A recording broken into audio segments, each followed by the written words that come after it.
Sort of, yeah. I mean, he is elite, or whatever the right word is right now. The neat thing about Marcus, as I've said in the past, he has such a desire, a willingness, and ability to improve, and to go out and put in the work that it takes to get better, even with how good he is. And at this stage, a lot of that is developing the guys around him and keeping the freshmen on the same level as some of these guys we've had in the past around here. And so, he still has a big ceiling in so many ways, which is scary. And yeah, I've told Frosty that many times. Hey, this ain't normal. to have a guy like this. But do you have to get used to, like I said, a lot of times people don't want to coach somebody like that. Is it a process for you in terms of maybe I can expand with this guy in certain things? I think you can expand with everybody else. You're not. Marcus has been a guy that from day one has done exceptionally well. So it was more of if as an offensive kind of philosophy, you're never going to do anything a quarterback can't do. And then it's a matter of kind of pushing everybody else and kind of figuring out what you're allowed to do, and then you just kind of force everybody else to learn. And he has always helped us push the envelope that way. When you go back to his true freshman year, he was way ahead of kind of all of those curves, whatever those are. Exceptional learner, exceptional just corrector, and he does do something wrong and it's not on time. That's an invaluable skill as a quarterback. When that guy is the guy that is doing it consistently correctly, then you're holding everybody else. So I think his that's why it's so important in that position to be great every single day of practice. That's what we hammer with those guys, is be great every single practice, because that affects so many people. It affects your ones and twos on offense. It affects your defense. It affects your coach's mindset and mentality. So it's just vital. And is that kind of a welcome challenge as a coach to be able to have? Oh yeah. It's so much more open-ended. In the run game and the pass game, there's never anything that he has made us hold back because of his either desire or ability to do that. Mark, it was confirmed today that Braxton Miller at Ohio State is out for the season, shoulder thing. Are you aware of that? Does that have a chilling effect at all on how you guys approach what you do? Yeah, I mean, nobody wants that. I mean, nobody wants anybody to get injured. That's an unfortunate reality of this game. That happens, but certainly it happens. It happens. And we just have to move on, and I'm sure they'll be fine. Obviously not in an ideal situation from their side of it, but does that make you want to wrap Marcus in bubble wrap or something like that? Well, everybody. I mean, injuries stink, and that's something that whenever that happens to our guys, that's not fun.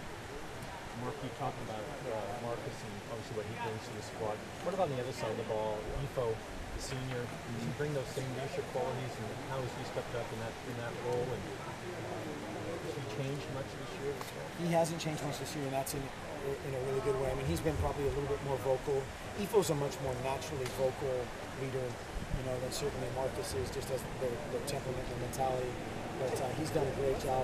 Again, a bunch of young guys on the back end that he's been mentoring along with a couple other veteran guys. And Efo has practiced great as well. A lot of guys yesterday talked about Marcus being more vocal out there. What have you seen from him during the offensive coordinator? Yeah, he has been more vocal, and that's something that I know he's been trying to work on while staying within his personality. He's never going to stand up and throw a garbage can and read a halftime speech or something. Although he's been more vocal on the sideline and at halftime. But he's done it's been neat to see his progression and just his growth. A lot has said that when Marcus talks, everybody stops what they're doing and listens. How do they respond to him? They try to do whatever he says immediately. That's what he didn't realize at the beginning. He had that credibility the day he stepped on campus just by how he worked. And that guys respect that, whether it's the fifth string scout team linebacker or the starting quarterback, the guy that owns it and sweats out there and works, that's instant credibility. And Marcus had that kind of it factor of guys wanting to follow him and almost thirsting for his leadership for a long time. And it's been again to see that progression. Give me an impression of Marcus lighting a guy up. What does he do? raise an eyebrow, or?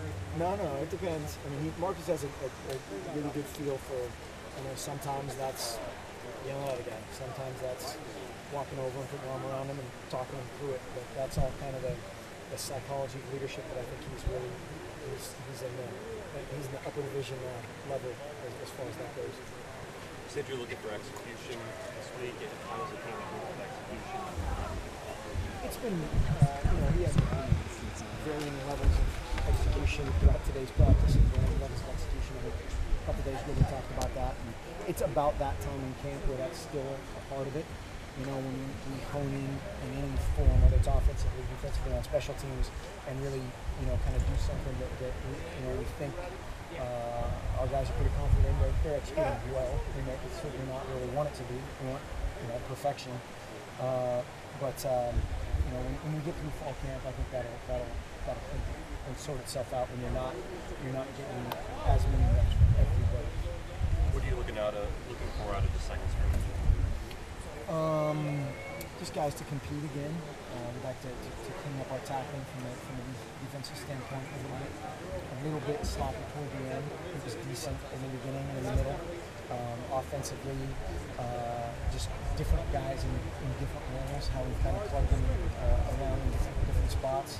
And they need to really step up and elevate their level of execution and knowledge and be able to do it when the coaches aren't out there with them. And so just all those things fit together. Mark, how much different is Thomas Tyner right now than he was a year ago at this time? He's practicing a lot better. He's a more complete player as far as protections, run pass, route running, all those kind of things. And I think he knows that. He's practiced better, and so he has a little bit more of a true confidence about himself, rather than just, hey, I can really run, and I'm going to go out and do that. Who do you consider your number one back right now? I don't know. It's a good problem right now. Yeah. I think we've got, 3 guys throughout camp that you could have said were number one at some point, between Thomas, Byron, and Royce.